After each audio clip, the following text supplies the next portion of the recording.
Pernah tak korang dengar nama Gatot Kaca? Dia bukan superhero Marvel tau. Tapi, wira dari tanah Jawa yang boleh terbang tanpa sayap. Orang dulu-dulu panggil dia otot kawat tulang besi.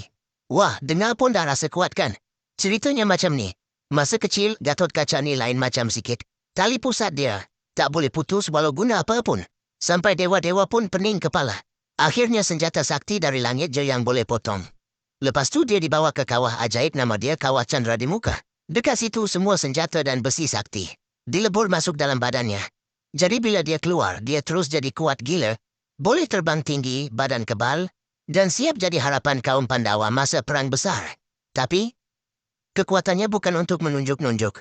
Dia guna untuk lindung orang yang lemah dan berjuang untuk keadilan.